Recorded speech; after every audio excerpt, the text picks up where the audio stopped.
What's going on, everyone? John here from The Real Talk, back again with another review, and that is for Mid90s, which was Jonah Hill's directorial debut.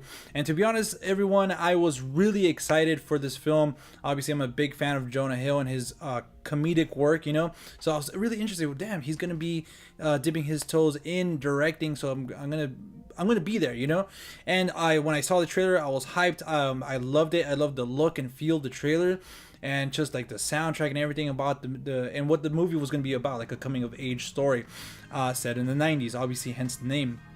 That's I was really looking forward to the film, and I gotta say, everyone, that it did not disappoint.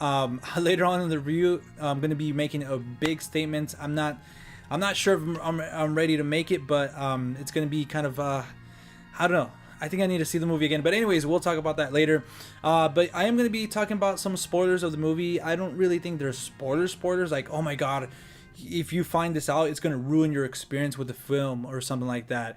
But there are some things that are going on in the movie. So again, if you guys haven't seen the film, I highly recommend it. Go watch it. I believe it's getting a little bit more wider released. So if you guys have it in one of your theaters near you, go watch it. So yeah, spoilers again.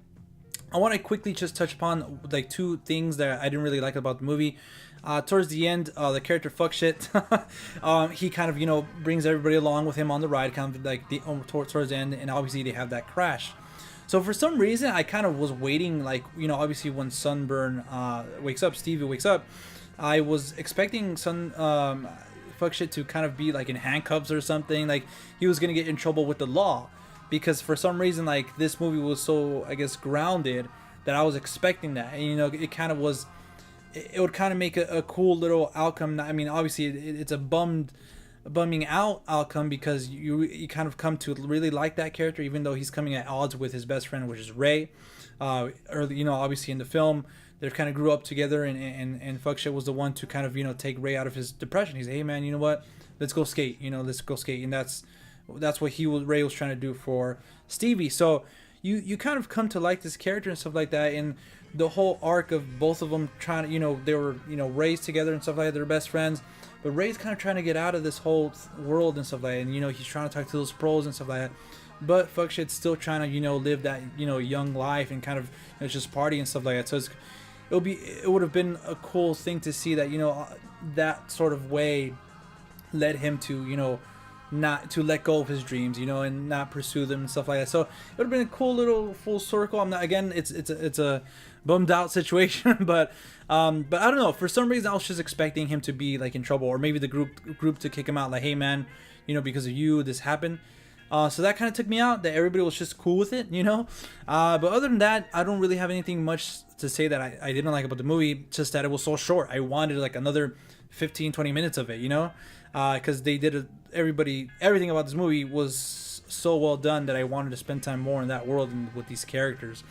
So with that being said, something I really enjoyed and really loved was the score and the soundtrack. The score being done by Atticus Ross and Trent Reznor. I love those two composing. They've done great work, in my opinion. The Social Network is one of my favorite soundtracks of all time. And they're doing the upcoming Watchmen show. If you guys know me, I love Watchmen, so I'm excited for that. But yeah, just that scene, the opening scene where Stevie's looking at his older brother's, CD. Oh man, in that scene, when it's his birthday, Lucas Hedges, his character, he gets him a CD. Hey man, I noticed you didn't have this one. He kind of just like disregards it, like, oh man. I want to talk about how this movie connected with me in a lot of ways later on in the review, but yeah, just that opening shot when Stevie's looking at the posters and the CDs and stuff like that, and obviously you get that Street Fighter 2 shot and stuff like that. That it was so amazing along with that score and the soundtrack. Jonah Hill's a big hip hop head. I'm so glad he made some of the decisions he did with this soundtrack.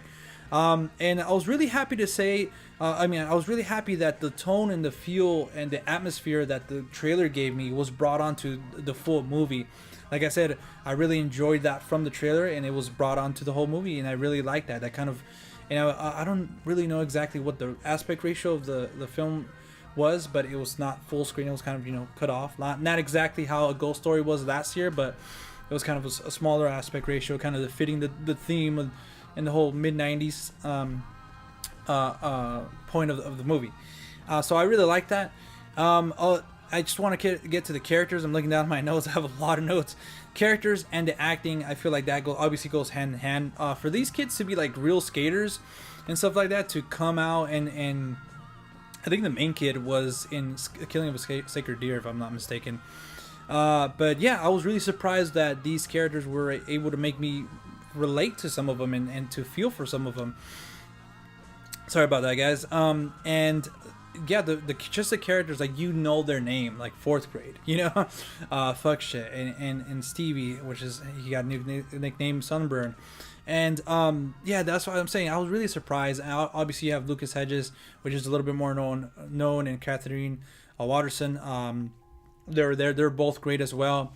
And also, this movie's very funny. Obviously, Jonah Hill, he comes from comedy and stuff like that. So I found there was a lot of moments where I just found myself laughing at, and it was not like comedic, like it wasn't comedy, forced comedy. Like, it was just natural. The things that the characters would talk about just naturally, you know. So I really like that about the movie. I really like when comedy happens that way. Like, if it feels forced, it's like that's when it takes you out of the movie. So yeah, this movie did, like I was talking a little bit earlier, this movie does a great job in making me relate to some of these characters. And I'm not trying to say, oh, because it's the 90s, you know, I grew up in the 90s. Like, I'm from the year 92. I remember some parts of those years, but not a lot. But anyways, just, you know, the fact that it was like a single mom and an older brother, and the movie was about the younger brother. That's exactly my situation, you know. So I just, so everything, you know, a lot of things that personal and stuff like that. And also, just, this is a coming of age movie, so I thought they did a great job in focusing on Stevie, trying to fit in with these new people, and kind of using skating and everything else as an escape for what's going on at home and stuff. Just everything about the movie was really well done, in my opinion. And again, I really like that the 90s, even the title Mid90s, wasn't just thrown in your face like, hey, remember these toys, remember these songs, remember, like, it wasn't nostalgic based. And I find it funny that some people are talking crap about, oh, it's just a cash grab, you know, but they have no problem with 80s nostalgic, like with Stranger Things and all that recent stuff that's coming out. So it's like, what the heck, like, what, you like that but you don't like this?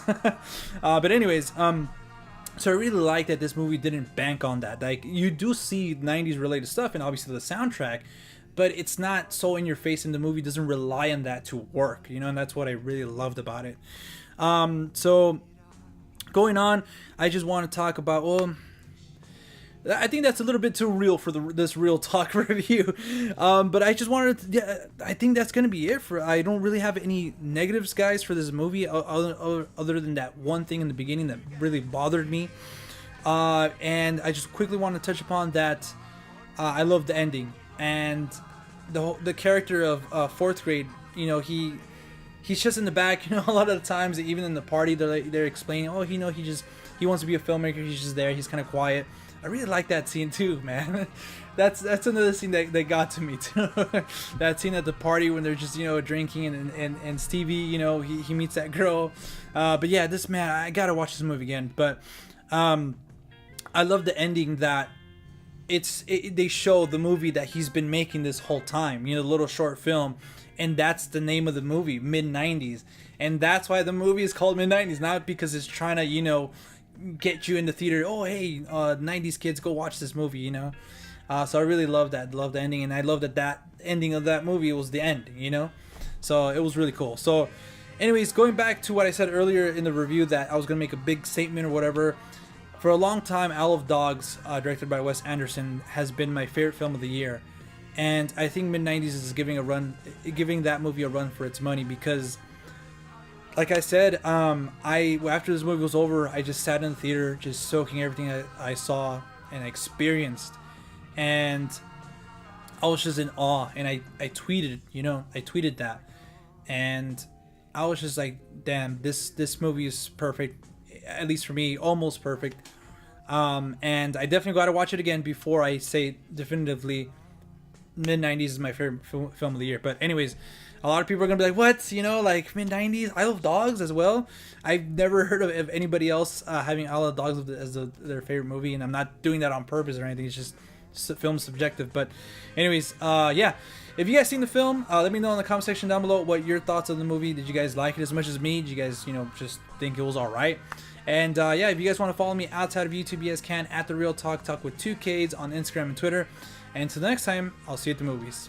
Peace.